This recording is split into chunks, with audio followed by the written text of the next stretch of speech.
um jogo que fica-se uma grande dúvida, inclusive, como o Vasco vai entrar em campo. Não apenas pelo lado defensivo com as ausências, mas pelo lado ofensivo também.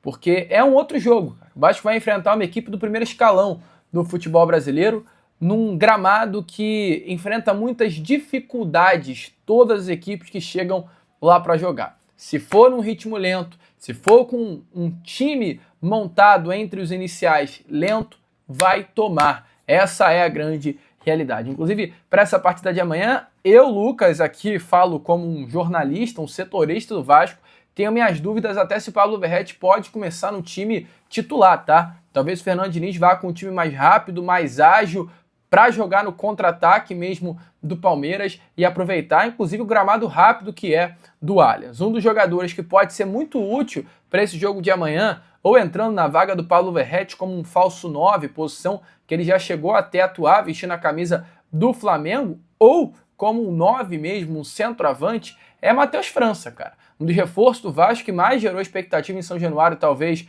nessa janela de transferências. Chegou, inclusive, com a camisa 9, a responsabilidade de ser o 9 do nosso Vascão. Vem ganhando a primeira sequência de partidas após 1 ano e meio. Matheus França chega ao Vasco, né, junto ao Crystal Palace, por um empréstimo até o meio do ano que vem, num período onde sofreu muitas lesões e problemas médicos.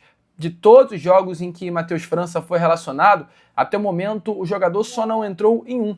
A partida que teve maior protagonismo, inclusive, foi no jogo contra o Botafogo, né, pela volta das quartas de final de Copa do Brasil. Ele bate um pênalti, classifica o Vasco para as semifinais e desde então ele foi muito utilizado. Contra o Sport e o Flamengo, Matheus França entrou muito bem, criou boas chances, inclusive, de finalização, não converteu até o momento, né, nenhuma delas em gols, mas vem ganhando cada vez mais confiança e pode sim ser utilizado nessa partida de amanhã. Normalmente, o Matheus França está entrando na vaga do Coutinho, como esse camisa 10, mas volto a repetir. O próprio técnico Fernando Diniz já disse isso em diversas entrevistas coletivas. Matheus França é um jogador que pode atuar em todos os setores do ataque. Ponta, falso 9, esse centroavante, um camisa 10, ele sabe fazer muito bem todas as funções ali da frente. Então, há uma expectativa muito grande com relação a esse atleta. É nítido que ele ainda não está 100% fisicamente, mas é visto como um jogador de muito potencial por Fernando Diniz, pelo próprio presidente Pedrinho, pelo diretor técnico Felipe, os três aí que foram essenciais para a contratação do atacante. O Vasco vem tratando o jogador com muita cautela, mas a expectativa é que Matheus França vire esse 12º jogador do elenco Cruz Maltino, podendo até, não surpreendam, assumindo uma vaga de titular breve. Mas enquanto o Matheus França vive nesse campo da hipótese, temos uma grande realidade, né, amigo? Que é o garoto Ryan, o fenômeno Ryan, para não dizer ao contrário. O Ryan é um jogador muito diferente, cara. Ryan é um cracaço de bola e amanhã, talvez, com as dificuldades impostas por enfrentar um forte Palmeiras dentro do Allianz, a gente ia falar sobre informação meio até surpreendente, cara, que é sobre o Lincoln. Lincoln foi um atleta que o Vasco da Gama emprestou, um jogador de 20 anos de idade, que era titular e capitão do Sub-20 do nosso Cruz Maltino. O Vasco empresta ele ao Volta Redonda na janela do meio do ano.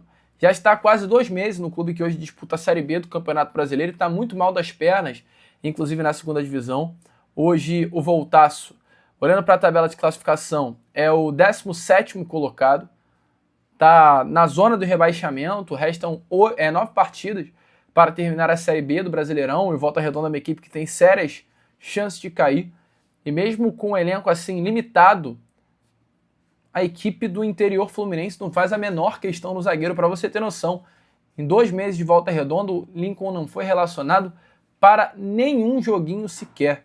Mostra mais do que nunca que é um jogador que não está sendo visto como utilizável dentro do elenco do Volta Redonda. É um atleta que tem um contrato com o Vasco até novembro de 2026, até novembro, ou seja, do ano que vem.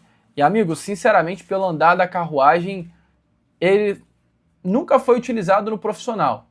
Já chegou a ser utilizado, tá? Chegou até a marcar gol no profissional do Vasco no ano passado no jogo contra o Inter no Beira-Rio. Mas o que eu quero dizer é que ele nunca foi uma peça que no profissional do Vasco jogou. Sim, foi útil, né? Jogou um jogo ali uma ocasião no Beira-Rio porque não tinha jogadores. E ponto. Jogou aquele jogo contra o Inter e já desceu novamente para o time da base. E diante assim dessa situação, eu, Lucas, sinceramente, vejo que se o Lincoln não foi utilizado no Volta Redonda e muito menos utilizado nem sequer relacionado para as partidas, eu acho que dificilmente o Lincoln vai permanecer no elenco do Vasco para a próxima temporada. Deve chegar, vestir a camisa do Vasco ali no Campeonato Carioca nos primeiros jogos, quando o elenco não está principal, né, à disposição. E o Vasco deve logo em seguida negociá-lo até pelo curto tempo de contrato. A menos que o Vasco queira a renovação. Mas 20 anos de idade, com tantos atletas de potencial hoje que o Vasco tem na base, eu acho bem difícil. Mas, enfim, amigo, deixa clara aí a sua opinião nos comentários. Eu, Lucas...